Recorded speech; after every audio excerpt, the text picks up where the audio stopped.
ফ্লোরে suspense feeling, নিচে কড়ি কড়ি পদক্ষেপের আওয়াজ। করিডোরে একা হেঁটে যাচ্ছেন রূপম, মধ্যবয়সী, সুপরিচিত, কিন্তু অনেক কিছু তার মনে দাগ কাটছে। ডান দিকে একটি অফিসের দরজা খোলা, সেখানে বসে আছেন রিয়া, একটু উদ্বিগ্ন, কিন্তু কিছু গুনগুন করছে।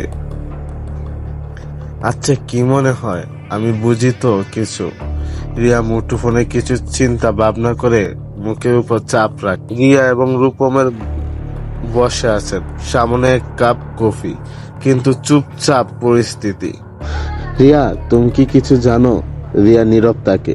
রূপম, আজ সকালে তো আমাকে কোথায় দেখলে? সে তো কালকে সকাল থেকে অফিসে আসছে না। রিয়ার চোখে সন্দেহ। রিয়া, এটা কি আমাদের কাজ? তমালকে আমাদের জন্য চিন্তা করা উচিত।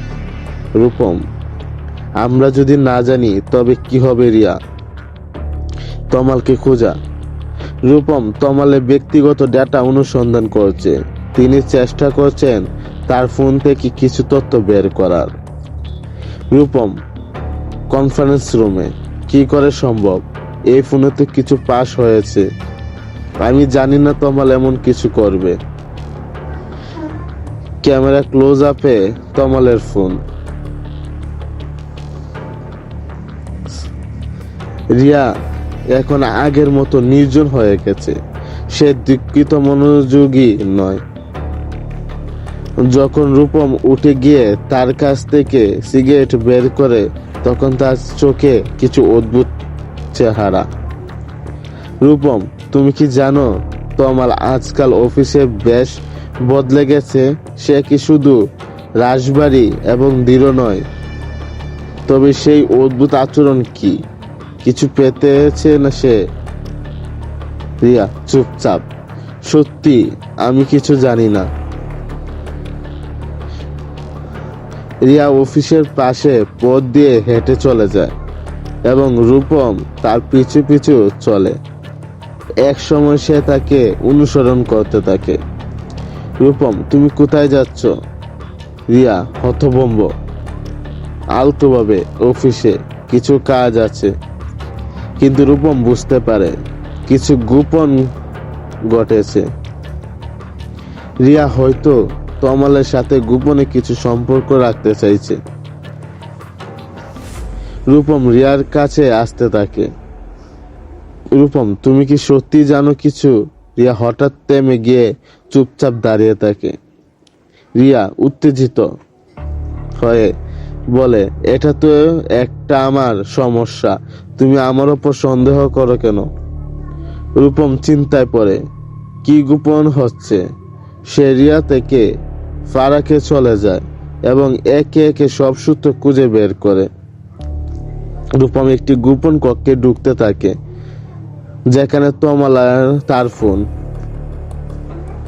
কিছু নথি এবং একটি পুরনো ডায়েরি রেখেছে। তমালের ভিতরে লুকানো কিছু রহস্য ছিল। রূপম মন স্থির করে সোফায় বসে। এটা কিছু একটা হবে। এই নথি আমার প্রশ্নের উত্তর দেবে। তারপর রূপম ধীরে ধীরে এক কপি সূত্র দেখেন, যা রিয়ার সাথে কিছু তমালের সম্পর্কের ইঙ্গিত দেয়। সে ধীরে ধীরে নিশ্চিন্ত হয়ে ওঠে যে তমাল আর রিয়ার সম্পর্কিত কিছু ঘটাচ্ছে, যা তমালের গোপন পরিকল্পনা অংশ হতে পারে। রূপম অফিসের সামনে দাঁড়িয়ে, তার হাতে সব তথ্য। রিয়া আসছে। রূপম, তুমি কিছু লুকাচ্ছ রিয়া। তোমার কি সম্পর্ক আছে তমালের সাথে? রিয়া স্তম্ভিত হয়, তার মুখের অভিব্যক্তি বদলে যায়। রিয়া, তুমি জানো না রূপম, সবকিছু তমালের পরিকল্পনা ছিল। আমি কিছু করার চেষ্টা করেছিলাম, কিন্তু সে আমাকে ব্ল্যাকমেল করছিল। রূপম একটু থেমে গিয়ে তারপরে বলে, তাহলে সে কি এমন কিছু করেছে যা আমরা জানতেও পারবো না? তুমি কি কিছু জানো?